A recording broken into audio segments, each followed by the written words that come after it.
Okay, as I was saying before, it's all about strategy overview. So stop and think about your business and how you need to engage with your clients. Some of you must call your clients. You just need to call your clients or your prospects in order to work it over the phone because it's not that useful over email. You could do it over email, but it's not going to work out very well. You guys know who you are. Some of you guys can do this kind of work by email contact. Some of you would prefer not to even do that manually, but to have leads added to a newsletter and just contact people that way. All right, the easiest way has its pros and its cons. The hardest way, or the most direct way, has its pros and its cons, but all of it is totally manageable. So you should not decide on what's easiest or hardest. You should decide on your desired pros and cons. So let me start by explaining it this way. Say we could send you the leads by text message. You might think, well, then my phone's going to buzz and buzz and buzz and buzz all the time, and I'm only going to accept like 1 in 10 of these guys or 1 in 20. So my phone's buzzing too often. So then the answer becomes, you could use a different forwarding phone number. You can go to a system like callfire.com and you can rent a forwarding phone number. And so then when the leads are being sent, you can go log in to where that forwarding phone number is, and you could disable it when you don't need leads. And then later you can come back and enable it when you want those leads. That way the forwarding phone number quits forwarding leads to your phone when you don't need them. And then it starts forwarding those leads again when you do. So just make sure that you're running a forwarding phone number that allows text forwarding. Okay? It can receive a text and forward a text. Okay, a lot of companies do that. It's not hard. If you go, I don't know. There's all these different services. I don't even know who to offer. The ones that I use are for deeper level work than just something like that. There's Wicked Fire. Some of these guys have phone numbers you can rent for like $1.50 a month or $2.50 a month. Okay, that's all wrong. Maybe it was Wicked Call. Oh my gosh. There's different ones, right? So you look up something like, oh, that's even gone. So let's just try this. Forwarding phone texts service, services, something like that, right? And then you'll just start seeing them, okay? And so it's not hard for you to get into these things, and it's not expensive. Texts, when they're sent to you, are like, 0.3 cents each or a penny each or something. So there's no harm in doing that, okay? So anyway, that's a way to keep your phone from just vibrating all the time when you don't want leads. Now, those of you who are just hungry for as many as you can get, you're just going to want it to come to your phone. Can you make that change later? Sure. Can you reach out to us? Can ask us to change it? Sure. Piece of cake. Now, that is that. Now, for those of you who say, but why not just email me the leads? So then I can call them. Here's the problem. It takes too long, right? You check your emails a lot less often than your texts. You remember that usually you only have a short period of time to start contacting a customer or a prospect, because if they leave and they go to another website, they could wind up in a conversation with that guy. So then by the time you call, who are you? You're the aftermarket to that guy. That guy's really got their ear if he's doing his job right. And where are you coming from? Now you're just kind of a nuisance because you're showing up after the fact, right? You could still swing them around your way by pointing out your own unique selling propositions. But it's an extra hurdle to get over. Assuming that our job is to make it easy for you to make your money, you don't want us to email you leads. You want us to text you leads. Okay. Now, what is email good for? Well, not emailing you the lead, but putting those guys' emails, the prospects' emails, into a newsletter campaign that can contact them on your behalf. By the way, that can either be contacted where it's you representing yourself, emailing them, which is fine, as long as the email is just clear, it's a pitch, you have your company name, address, and phone at the very bottom somewhere, and you have a little unsubscribe link at the very bottom, okay? Then that's legal. Anyone who lands on your website, you have the right to email them until they either buy or unsubscribe. You have the legal right the moment they land on your website. And no, there are not big rules about how you got that to happen or how the IP address was captured or anything like that. You don't need to prove any of that anymore, not in America. You used to, not anymore. You just have to be clear when you contact outward to them that you're a real company with a real address, a real phone number. You can be really contacted, okay? And you have a very normal offer, okay? And an unsubscribe button. Okay, so that's perfectly legitimate. It's very cheap. It's easy to do, and it benefits some of you.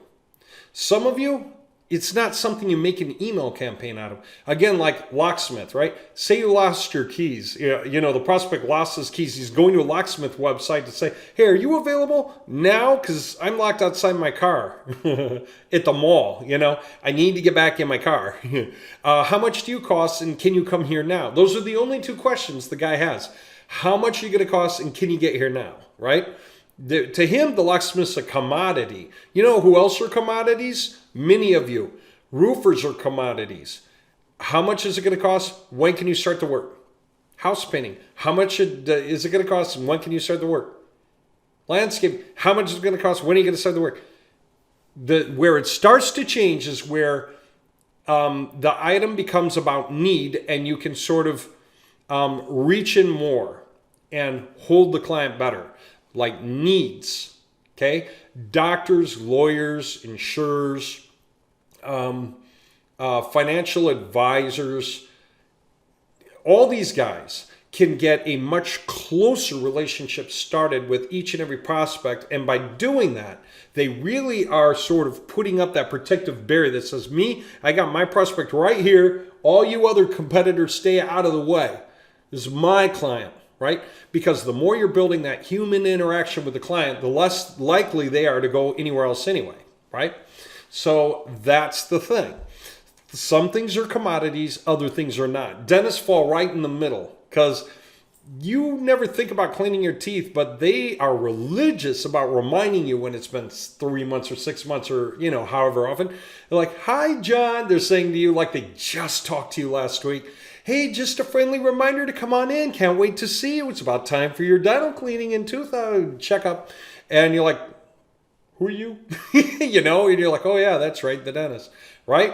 So dentists are somewhere in between being a commodity and being very personable. And you could say the same about like a DUI attorney. It can very rapidly turn from a commodity to a personal relationship, for the period of time of the deal. But there you go. All right, so having said that, you just got to think about your needs.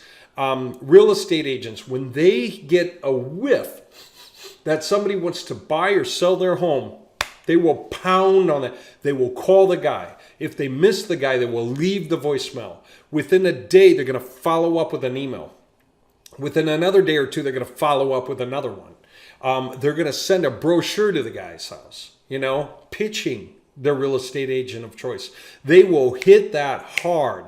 Large ticket items, okay? They're going to come at that from every angle. And if they can also use those email addresses that reference who those people are and put them into a Facebook lookalike campaign to pitch them whenever they're looking and also anyone else like them in the area whenever they're looking to sell their house or buy their house, they're so going to do that, right? So leads are valuable. If you had an MLM program and 1,000 downline members or 100 or 20 or 5, and you could take any lead that came to your site. You could grab the lead yourself or you could sell it to any one of your downline by making it available through your downline. We can do that. We can put in the text number of all of your downline so that leads coming through you go to all of them to see who wants to grab each next lead. And in that case, you're not doing it to make money. You're doing it to offer the service of providing leads to your downline so that your downline can scoop up whoever they want as quickly as they want. And all you need to do is make sure that we can price that with you so that it's profitable enough for your downline and workable for us. Okay? So that's an example of what we can do. All right. So anyway, lots of ways to use this stuff, and you can use it in a multi-pronged way. These leads are valuable to you and or your sales team and or partners that you have. How many of you have a clarity on if somebody's interested in what I'm selling, I know they'd be interested usually in what that guy also offers. A buddy of mine who sells something similar. It's not competitive to me, but it's complementary to me. It's the kind of thing you would buy before you buy my thing, or after you buy my thing, or as long as you're buying my thing, you might buy that. Okay? So then you can sell the leads to that guy as well as use the lead yourself. Okay? Lots of ways to use the information when it arrives. And yes, it's legal to do that because that is a partner of yours. Okay? Either by affiliation or partnership or just some little venture you're just opening right now to make use of the leads. You could even split lead costs with a guy or recover lead costs from the guy or guys. If you could think of 2 or 3 or 4 different things to do with those people. So you might be thinking, well, I already get some leads, so why don't I do that? Why don't I make that offer and sell some of those leads to those guys? Yeah, but then that's what I meant about magnification. See, if that already can work for you, but you also add this component in, it's 10 times as many leads that you can also sell them for whatever the profit margin is to you. Okay? So many ways to use this information. But the sad part is that most of the internet right now, the business side of it, is paying for Google ads, YouTube ads, Facebook ads, Instagram, whatever it is that they're paying for. People land on their website.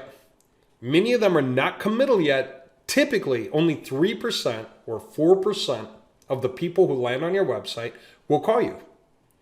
So if you pay for 100 people to land on your website to have 3 conversations, man, those are incredibly important conversations, aren't they? Because you've got to recover your money and make more.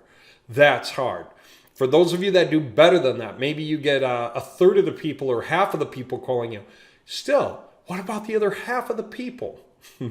Wouldn't it be great to know who they were? Okay, there you go. So pricing on our end is pretty small for the amount of information that we give you, but I even build a calculator. At one point I'll open a calculator and just show you simple math on how that works. Okay. Anyway, I think you get the idea now. It is so much more important to get the leads than not get them. Don't just let them come and go. That is wasted money. You're just pouring down a drain. If you pay for 100 guys to come to your website and you never hear from 90 of them, that is the biggest waste in the world. So what are you trying to do for more sales? Pay for another 100 guys to come to your website so you only hear from maybe 10 of them and 90 of them go all away to buy from your competitor? Because they're just going on a journey window shopping until they finally get into a conversation with someone. They finally feel like they know enough to start a conversation with someone. And that'll be your competitor by then. Okay, I think you get the idea. All right.